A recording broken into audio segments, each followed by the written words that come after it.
Great, we're recording. Well, welcome everybody. I'm Barbara Heisler. I'm the CEO of GlassRoots, and I am really happy to be here this afternoon with this wonderful group of GlassRoots friends, all of whom were on the board of GlassRoots at one time or another, including our founding board member and our first board president. And I'm going to let everybody introduce themselves quickly, and then we're just going to talk a little bit about the origins of GlassRoots and how we got to where we are today. So let's see, why don't we start with you, Dina? Hi, I'm Dina Lowenbach, and I had the great good fortune of being called by Pat Kettenring because she and I had worked together on a project at NJPAC, and she called me and said, "You ever heard of Dale Chihuly?" And I said, "Well, yes, of course, because I'm a glass collector." And it was her idea that perhaps we could do the same thing in Newark as Dale Chihuly had done for Tacoma, Washington, where he had created a program in the high schools. And she and I talked about it for a few minutes, and I had been very involved with forming the arts education department at NJPAC, and I knew what the arts could do for underserved children. And I said, absolutely, I'm in. And that was how I got in. Thanks, Dina. And Jane Bruce just joined us. We'll get to her in a couple of seconds. Miles, you were the first board president. Yeah, I got to know Pat because Pat went to Ray Chambers at the MCJ and the Amelia Foundation and presented her idea about GlassRoots. And they say, well, why don't you get down and talk to Miles? And at that time, I was the executive director of the Boys and Girls Club.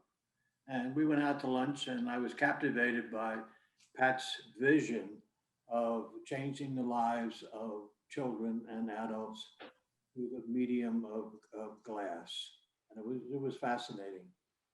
And that was in the very beginning, long before the board was really constituted, with a 501c. But it was Pat's vision was what brought me into GlassRoots. And of course, I've stayed connected with them, right through all these years. Great. So now a couple of others. I think, Susan, were you also in that group that was involved before the organization became a 501c3? Yes, a matter of fact, I had met Pat. It was actually through Art Table, which is a women's arts organization. And I was facilitating an evening gathering on women and thinking about other careers and what else they wanted to do with their life. And Pat came and she shared, I have this idea about working, and she explained it. And I said, I can help you. I said, I came from the glass world. I was with Waterford Crystal and I have my own business and I understand exactly. And I was living then not too far from Newark. And so then we got together and I first became a community advisor before I became a board member. So. And Kathy, you also came through the Arts Table, didn't you? Yes, exactly. I ran into Pat, who I knew from Art Table in Soho, and she said, oh, guess what I'm going to do? I'm starting a glass hot shop for kids in Newark, New Jersey. And I said, oh, well, you better talk to my friend Jean, who is at Prudential, and she's on the foundation. And so Jean got on the board. I don't know if you remember Susan, Jean Hamilton. And she said, well, if I'm on the board, you have to be on the board. So I got on the board and got hooked just like everybody else. And then, so I'm trying to go in chronological order here. And Christine. Christine is around the same time. Were you before the organization became a 501c3, or did you come on as it became a 501c3, Christine? I was part of GlassRoots before GlassRoots was GlassRoots. Pat and I were in Taos, New Mexico together, and we went and talked to a program there that was doing something similar. And we spent a couple hours, I don't remember who it was, but And, you know, I was a thought partner, and Pat was bouncing ideas off of me for a very long time. I worked as a consultant and worked with the board before I joined it. So I've been around from the beginning. So great. And then Joel, you came, I'm sure you came through Dina, right? Absolutely. I didn't know Pat before I joined the board. Dina came to me and she said, I think this is something that'll interest you, and I think we could use somebody with your background, a little more of a business background would be helpful. So, and I was intrigued by working with the kids and helping them out, and that's sort of where most of my charitable interests lie anyway, so it just was a natural. Great. And Jane, you were probably next in this group, unless you were earlier, unless I'm out of order here. So you're on mute, Jane.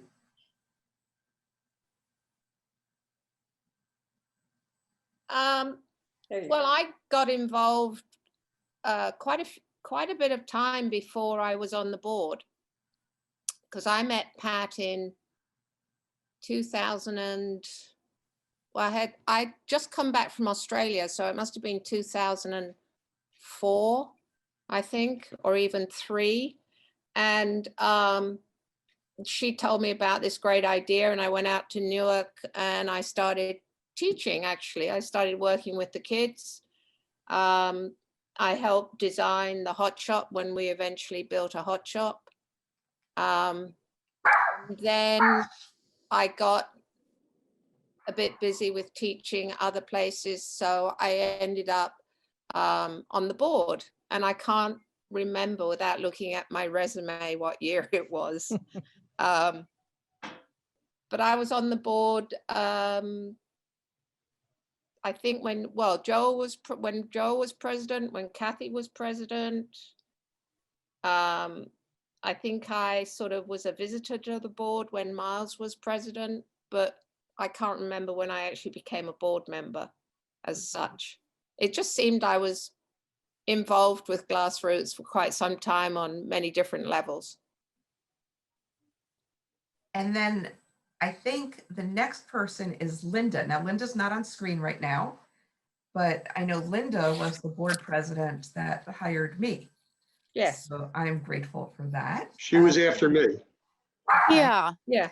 I followed Joel at the invitation of Dina and Pat. I had not been involved historically with glass or kids, but I'm involved in the Newark Museum Council for many years and love working with kids. I'd been on Teach for America board and several other boards, and I feel like I was very drawn to the mission of helping at-risk youth learn leadership skills and to overcome fear of public speaking and business skills through making glass. And I felt like the time that I spent there, which was probably like 2008 or 9 for maybe 6 or 7 years, was a transitional one, because we had to work through saying goodbye to 2 executive directors, diversifying a legacy board, and really working closely with the Dodge Foundation on board leadership training. What is the relationship between the board and the staff, the executive director? How do you try to facilitate better relations between the shop glass staff and the executive staff? How do we deal with building problems and thinking ahead towards expanding into a longer term facility, dealing with roof and equipment problems? And I really credit both the dedication of the historic board, the vision of Pat, and the ability of the Dodge Foundation to help us kind of move through strategic challenges that we were facing at mid-career, I would say, for this organization. Thanks, Linda. And then actually, I think that Linda's transition brought Antonio to our board, which is how we got Erin, right? Yeah, so I joined the board. I actually never really knew Pat. I've met her before, but I never really knew her. I actually maybe am the product of that, what Linda was just talking about, of that shift in the board. So I joined because of Antonio, another board member who I went to grad school with, and I was living in Newark. I still live in Newark, live and work in Newark, and he was like, hey, here's a great organization. I know you love working with kids. I knew nothing about glass. And I knew very little. I wasn't a very artistic person, but I love working with kids, and I loved the idea of what GlassRoots was doing. So I was hooked, and I was on the board for several years after that. These are such great stories. I love hearing them. So you talked a little bit about how you got to GlassRoots. What's kept you involved with GlassRoots? And if you just, wave if you're going to be the one to talk, and that way we know who's going next. Barbara, Yes. I don't think Kathy has told her story. Yes. Kathy, Yeah. yes, you did. Oh, yeah, I did. Yeah. I forgot it already. That's how, right. We got Kathy. So, because you're all involved still in different ways. Joel? Yeah, I was going to say, when I got on the board, Dina, I became the chairman of the finance committee. So we tried to get some order there. And what I think I accomplished during my period, I had two tasks. One was to build the hot shop and get us into that space at 10 Bleecker. And the board basically came together and decided we weren't going to raise the funds. The idea of waiting until we raised the funds was like chasing our tail. So we went borrowing money with the confidence that we would be able to eventually pay it back. And so we got into that space, which was a big addition. And then we had to deal with the transition from Pat. We had to deal with her retirement, which was obviously it's always a difficult when you have an entrepreneurial founder. And so I saw those I view as my accomplishments to bring the finances in order, get us into that space. And then Linda took over, Dina always being there forever is the consistency. And it's the same appeal I always had. It's why I still support it, even though I'm not active, is that I think the mission is great. And it's one we can't do enough of. Yeah, well, we appreciate it. I'm curious, so Miles, when we're in the office, I know I was always looking forward to a drop-by visit from you every couple of months.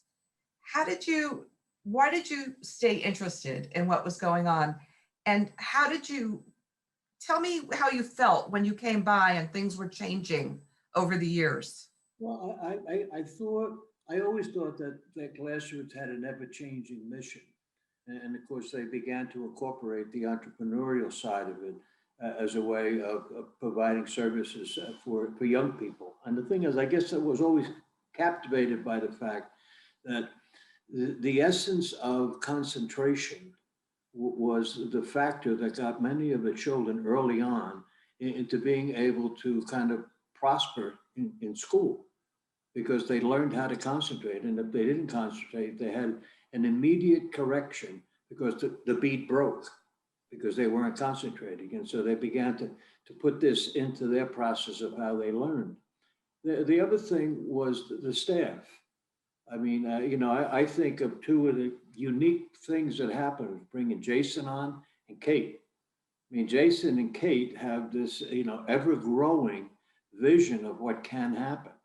And I stopped there a couple of weeks ago, maybe 2 weeks ago, and I said to them, if I win the lottery, I said, the first thing I'm going to do is get enough money for the two of you to have a sabbatical so that you can go out and explore, what's going on and not be involved in the day-to-day with a good planning model that, we could do without you for 6 months maybe, but you would have the opportunity to kind of get your creative juices going. Because I'm always amazed that when I go there, they're always busy. The only thing they stop to do is maybe to have lunch, and the rest of the time they're just completely involved in every aspect of what the organization is. Yeah, Jason's lunch stays on his desk the entire day and he nibbles. So, Christine, you were so early in the process. And so you were not only, I'm imagining you were involved in kind of organizational setup too. So here we are, ready to move into a 25,000 square foot space. You were there before there was a space. So what are you thinking about that kind of evolution of the organization? Well, I think it's the fulfillment of Pat's mission, of Pat's vision. I mean, she was a creative genius. She could envision something like this. And so I think, it's a real tribute to everybody that it has succeeded. So I think it's just a culmination of what she imagined. Well, absolutely. I have to say that I'm really thrilled that there will be the Pat Kettenring Learning and Conference Center in the new space, so that her name will forever be affiliated with the organization, which is really wonderful. And Jane, what do you think about, as a glass artist, just the evolution of the programs and, another large glass blowing space, a glass art space in the region? I think it's terrific. I mean, I've never really thought of GlassRoots as an arts organization as such, compared to, Urban Glass, which is very much an art-centered organization. For me, what's always been important about GlassRoots is that we've had kids who've been the first to go to college in their school. We sent a kid that had never been out of Newark to Mexico. I think for me, that's the most important thing about GlassRoots. And that's why I got involved in the first place, because when I came back from Australia, I was extremely burnt out for many reasons that I won't go into, including burnt out on my own work. And I actually stopped work for about 2 years and got involved with GlassRoots in those 2 years. And it actually felt so much more worthwhile than making more stuff. I eventually did go back to making stuff. But for me, GlassRoots is important because it gives these kids the idea that they can do anything. They're not stuck in Newark. For myself, I sort of think about when I went to school, I had all women teachers growing up. So I never thought that there was something that I couldn't do. And I think the kids seeing Kate and seeing Jason and seeing the women in GlassRoots, I think that's a very good lesson for girls. And I think it's a good lesson for boys, to see that women are capable and that women hold good, powerful positions. So for me, GlassRoots has always been, in a way, for want of a better word, a social organization. It's about education. It's not really about making art. Yeah, they make art, they make beads, but that's not the point. The point is to get those kids to see that there's a bigger world out there. And that for me is the most important thing.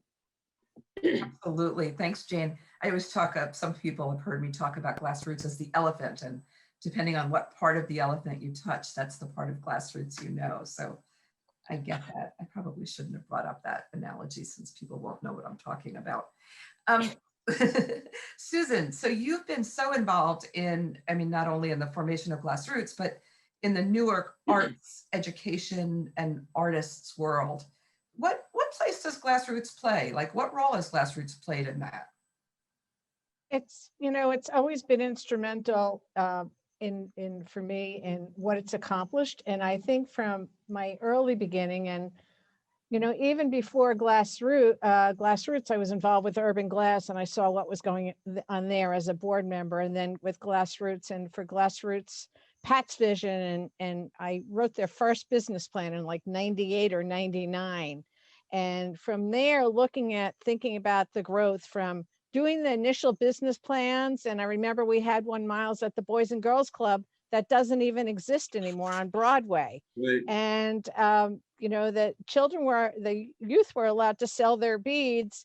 And I said to one young woman, what are you going to do with the money you make? And she said, I'm going to buy a blouse and get a manicure. So, and here I'm thinking, oh, maybe, you know, taking that money and turning it back into your business. So having those conversations and seeing where GlassRoots has grown and how important it is to Newark, to the community, to all its connections, you know, in Newark, and even from when, for the while I was at Newark Arts, working with GlassRoots on a major project with PSCG. And so where GlassRoots was also teaching children from Newark School of Arts, so the arts, on how to do making mosaics or tiles, or working on that as well. And then on the other end of it, I'm on the board of Peters Valley now, and thinking about the connection that GlassRoots and Peters Valley will be doing a collaboration once, or hopefully this summer, once things open up. So, you know, I look at the opportunity and I think of all the times that we had different gatherings, cultivation events at different homes in different locations. And the youth would be there, you know, blowing the glass, and I would have conversations with them, and they would really share about their vision and what they wanted to accomplish. And they were so wonderful and so poised with making their beads while they're demonstrating, and also having conversations. And they gained tremendous confidence. And back then too, I remember driving some of the students to and fro when they needed a ride somewhere, which of course now wouldn't be happening. But so I think of that, and I think of the placement that how GlassRoots and the students and what they've accomplished is really recognized within Newark. So congratulations to everybody here. So, you know, what's delightful is that so many of you have been board presidents: Miles, Dina, Kathy, Joel, Linda. And I'm wondering if a few of you can share, like, what was the high point of the time that you were president? What's something that's really memorable that you've held on to from that time? Well, I sort of said what I held on to a few minutes ago, so I had no point in repeating it. And it was meeting these wonderful kids. One thing I do remember is at some event I was at, I won a silent auction for New Jersey PAC. There were tickets to that Billy Joel, not Billy Joel show, but with his songs. And instead of taking some friends, I don't remember if I think we had 4. What we did was we took some kids from GlassRoots to that, and we took them to dinner in the restaurant there. And it was, I worked with John Richard, who was then at New Jersey PAC. So he gave us a room that we could go into at the break. But taking them out for dinner, it was clear that at least a couple of them had never been to a restaurant other than a McDonald's or something like that. And it was eye-opening. And of course, it was the mothers who made everything happen. And that's sort of something that has always stuck with me. And that's what gets, I assume we all get that, the satisfaction of seeing these kids thrive in the environment. And as Miles said, just, you know, the ones that they go off to college, whether they would have or not, you always wonder if they hadn't had the exposure to GlassRoots. Linda. I'm going to second what Joel is saying, and that the things that meant the most to me that still stay with me are the people and the products. So for example, watching Richard Paz come as a very shy young high school student who I think might have been bullied or was a little afraid, who then went on to really be a leader at GlassRoots, teaching others, and go on to be a fellow young explorer for 2 or 3 years at the Newark Museum, selected to be a leader based on his experience coming into his own at GlassRoots, was very powerful for me. Maya Curry, another person who very shy, coming to GlassRoots and through getting to work with Flame, is now a leader of communications at our Newark Regional Business Partnership downtown. and then to walk around town and see the legacy of beautiful mosaic installations all over Newark that were made possible not only during my realm, but everybody else's. And I point to the Edison mural in the lobby of the Indigo Hotel, which happened under our watch. The Greater Newark Conservancy's glass murals on their Prince Street headquarters, done by GlassRoots. And more recently, Maud Lemaire's mural of Whitney Houston, which is itself a mosaic, but GlassRoots also has a part in that a bench will be placed underneath that gorgeous mural at Teachers Village for all to enjoy.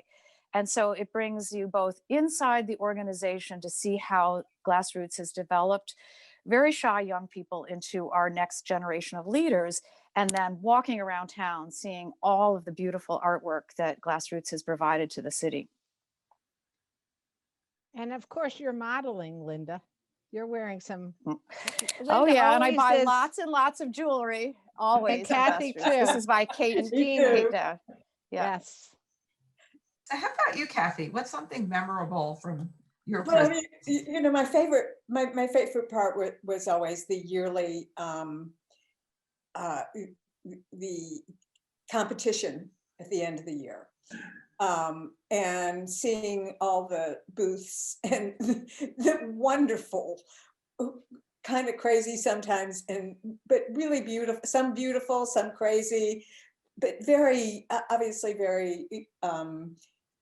Always cool kind of booths that all the kids had worked on for the year. And I was always just thrilled to see and talk to them, to be able to talk to them and have them talk about their work and their ideas and their business plans. So that was always my favorite part. But I have to tell you, my really favorite part was being in India. Was it 4 years ago, when you called me and told me about the Nicholsons? I was just floored. I just thought that was one of the best things that had ever happened. So I really enjoyed that too. But of course, you know, obviously there were hard parts too. And, you know, having to change EDs and there was you know, there were a whole lot of barriers that we had to leap over in order to get where we are today. So, but we did, which is great. So Kathy's referring to the very generous gift made by the Nicholson Foundation, a real leadership gift in our capital campaign, where the wonderful Nicholson sisters came in with a much bigger gift than we thought they would, and just, you know, rocked our world. And I wanted to tell Kathy right away before I told anyone else, but she was in India. It's like, oh, I have to call her. It was so great. It was great. It made my trip. Let's put it that way. I'm going to go to Dina first, Susan, if you don't mind, Okay. and ask what Dina's, I mean, you've been with the organization so long, so not only during your presidency, but is there something that really just stands out for you? You're muted, hon.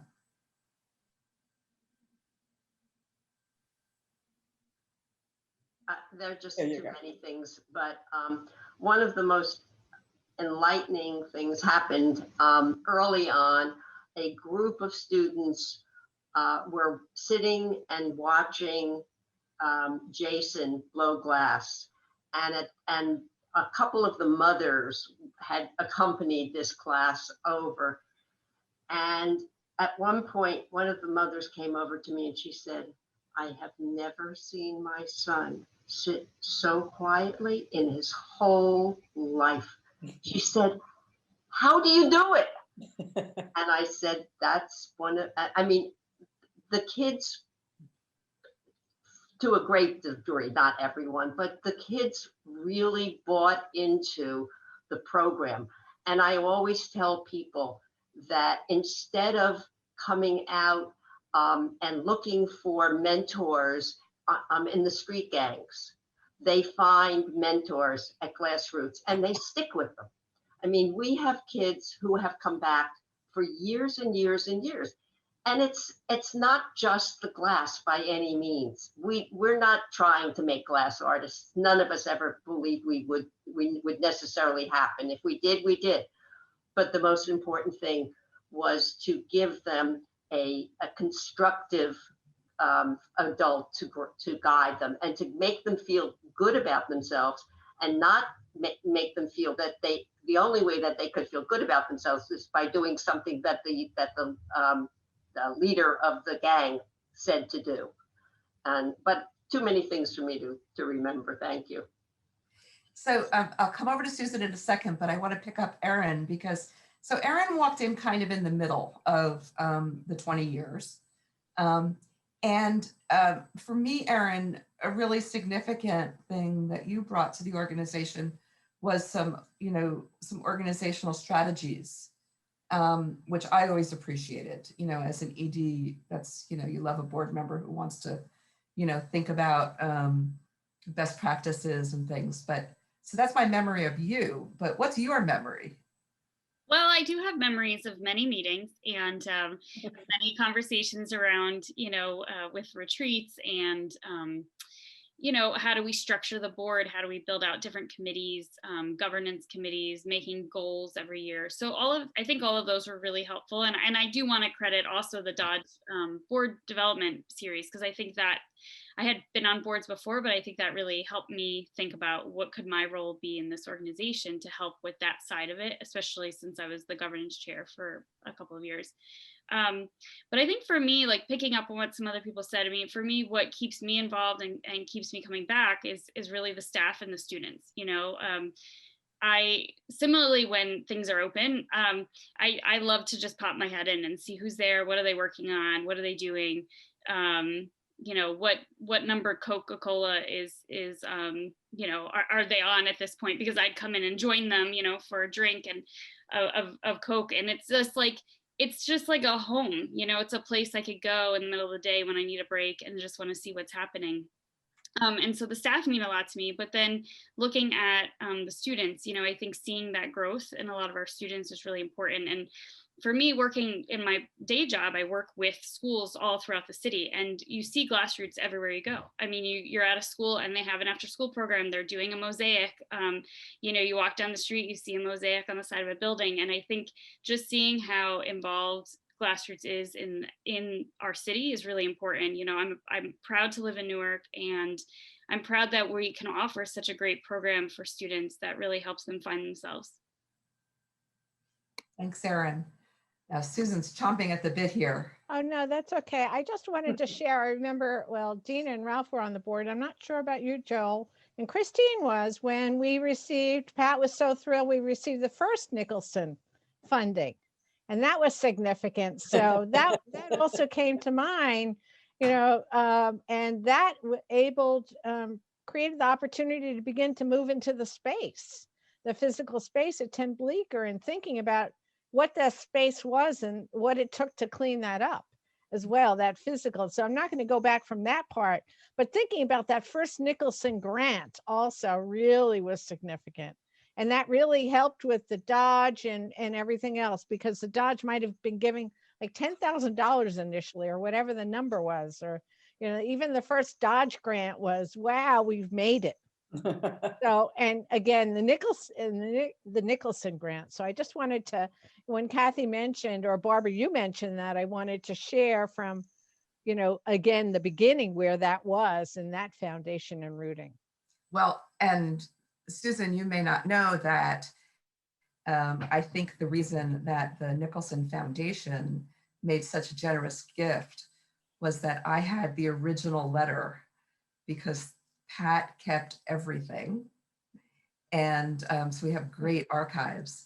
And I had the original letter from Bill and Marion Nicholson, and was able to share that with their daughters.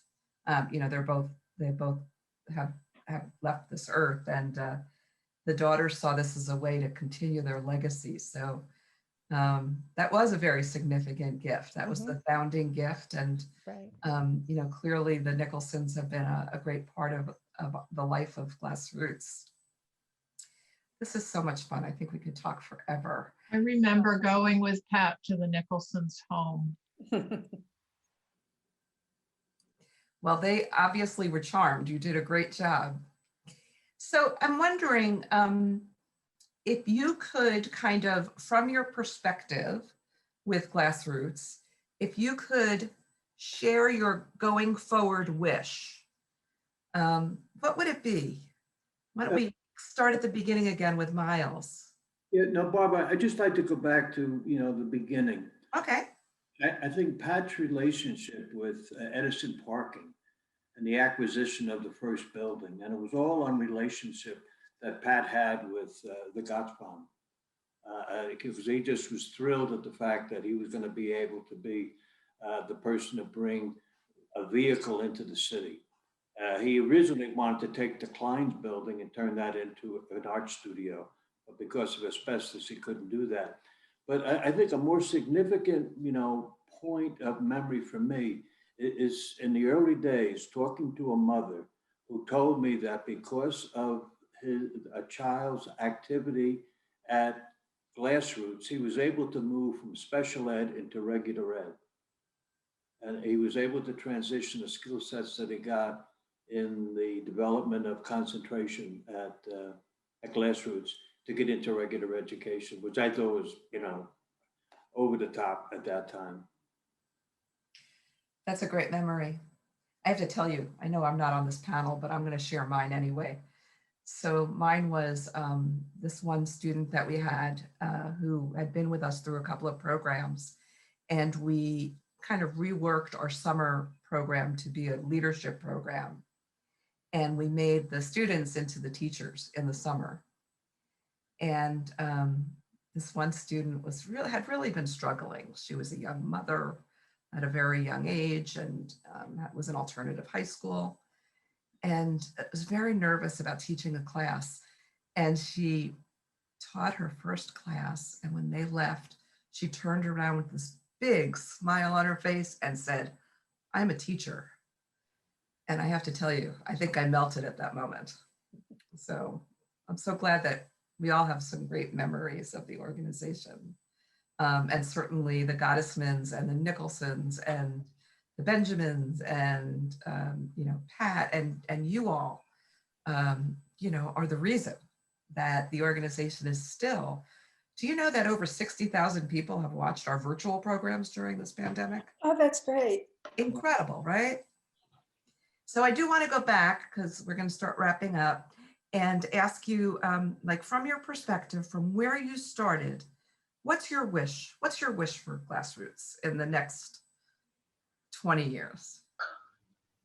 I don't know. Miles? Well, I see GlassRoots as a living organization because it's changed, so many times. We started in the Boys and Girls Club in a single room for 2 hours a day, and to see where it is now and the unlimited possibilities moving into the new facility and having an impact. I mean, everybody talks about like little bits of GlassRoots all over the city. Well, I'll tell you, the reach that we're going to have with the new facility is just beyond imagination in my mind. And to give us a place for young artists to be able to grow creatively and operationally in terms of an art form. I mean, I'm looking at Dina's wall, and I'm saying to myself, like in 20 years, I hope some of the people and the students Would be on that wall. I won't be here in 20 years, but I hope it'll be throughout the city as the city begins to grow back to where it was at one time. Oh, yeah. I see the fact is that GlassRoots is going to be, part of that moment for sure. I mean, I'm excited. I've been in Newark for 50 years, working in different organizations, and I just love to be downtown, and then going back up into the communities and seeing, blades of grass coming up through the broken homes and the broken streets. So I'm kind of excited that one day there'll be a lawn. Barbara. Yes. I think for me, the possibilities are almost endless, given what has been accomplished in the first 20 years. And I do refer to what NJ PAC has done in the 30 years since I started there. Never would I have thought that we would have expanded that program the way it has. And never would I have imagined that GlassRoots is now working with University Hospital in a therapeutic program. I mean, I do think that there are so many possibilities. And as long as we have, as long as we have a board that is enthusiastic and believes in what we're doing and comes on because they want to help and for no other reason, I don't think there's a ceiling. I really don't. Christine?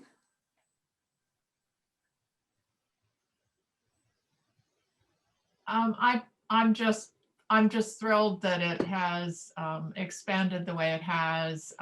Pat was first and foremost an educator, and so she would be absolutely thrilled. And it's just a real tribute to her to hear all your visions, and I look forward to seeing them.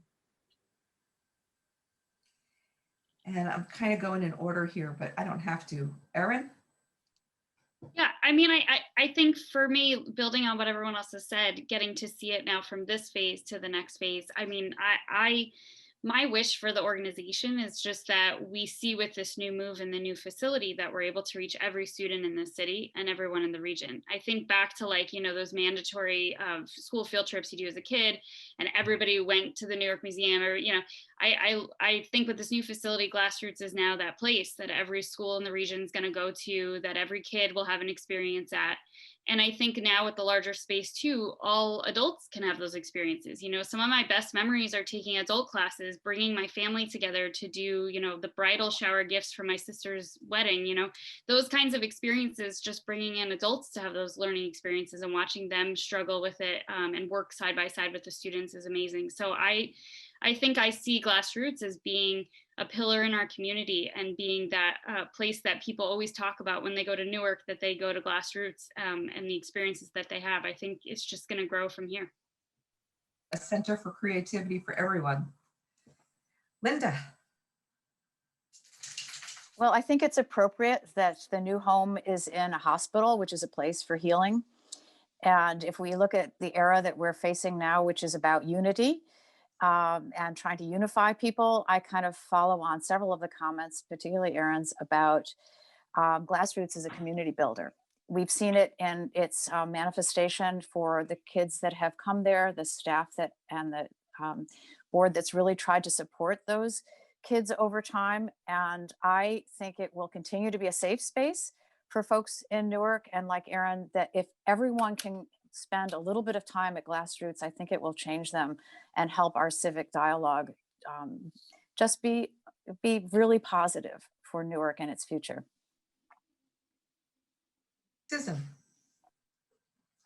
Thank you. And Linda used the word community, and many of you have. I see GlassRoots and its new space as, this is redundant. Well, I'm going to say living community, a community, vibrant community that is accessible, that people can come and have coffee and hang out. It's that go-to safe, as you said, safe space, Linda. And I also see offshoots of other programs that can evolve from where you are in that space. I mean, if you look at the scientific program and what you've done and all the other programs that have been accomplished, I also see the incredible collaborations and partnerships that will evolve with even more organizations in Newark and other social service organizations and other organizations that are really looking to work with their community to impact change. And I know that sounds very, what's the word, standard or whatever. But in other words, that, when I think of Miles, and you talked about the Boys and Girls Club, I think of all the different organizations in need and so many that are dealing with, everything related to education and, again, the pandemic and where we are in injustice, that, it brings a way to level out on all these social areas too. And, you said a dream or something. all of a sudden I wrote down Mackenzie Scott. And I see GlassRoots being recognized by Mackenzie Scott and her at some point giving a significant gift for all that you've accomplished and being a gold, on Charity Guide and so that's also something. From your mouth to Mackenzie Scott's Got ears. You never know. She's still looking at 400 right now. If anybody can get us there, it's Kathy. So, we've been mentioning some of the significant players over the years, and we mentioned some important funders, and both Erin and Susan talking about Newark makes me, want to also mention how, we're of Newark. We are the organization under, I think, Linda's leadership did a strategic plan, and I know that the consultants came back and said, well, in order to be sustainable, you should leave Newark. And Oh yeah, I remember that. the board said, no, we're not leaving Newark. We are a Newark organization. And thank goodness for the strength of that board and all of our boards to keep that piece of GlassRoots so centered. And thank goodness for the city of Newark for being great supporters of GlassRoots. Joel, what's your wish? My wish is that we're meeting again in 20 years and we can say we're celebrating our 40. I can't add much to what everybody said. It's been great, and let's hope we can sustain it, especially in the new space. And Kathy is always one of the best cheerleaders for GlassRoots. I'm going to let you have the last word here, Kath. Well, it's interesting because I always say, the interesting thing about glass and the thing that got me hooked in the first place was how flexible it was in terms of being able to be a creative tool for all kinds of different things, and how creative the staff and the board were in making those things happen and thinking about those things in the first place. And, we always talk about how it teaches the kids patience and focus and everything. And I always say, the kids are not the only ones that need it. Adults do too. So it's the kinds of life lessons that glass teaches because of the kind of medium it is, along with being fascinating, can work for everybody. And I think given the enormous outreach that GlassRoots has within the community, I mean, it has become a really strong piece of the Newark web and has its little tentacles everywhere, which is just terrific. And as far as the future goes, with the new space, I just see more and more of the web getting stronger and stronger with GlassRoots part of it. Well, Miles, Dina, Susan, Kathy, Christine, Joel, Linda, Erin, and Jane, wherever you are. We had 2 Janes at one point, and then we had no Janes. I want to thank you all for participating in this conversation and for participating in the life of this organization. Without you, GlassRoots wouldn't be the same GlassRoots. I have to quickly thank our sponsors for our 20th anniversary celebration, M&T Bank, Prudential Foundation, Prudential Financial, Megan Howard Jacobs, Catherine Markell, Ralph and Dina Lowenbach, Daniel and Will Neville Redden, and Roger and Cheryl Tucker. I want to remind everyone that this is our January program of our celebration. And in February, we have a great panel coming up. Just check the calendar at glassroots.org/celebrate. We have a film with 2 notable Newark filmmakers who were looking for a location and an actor to film a glass blowing scene. And we were able to give them both because we had not only a glass blowing studio, but an actor on our staff.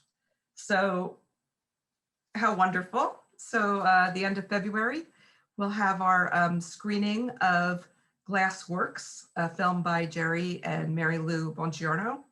And then in March, a wine tasting featuring the wines of glass flowing regions.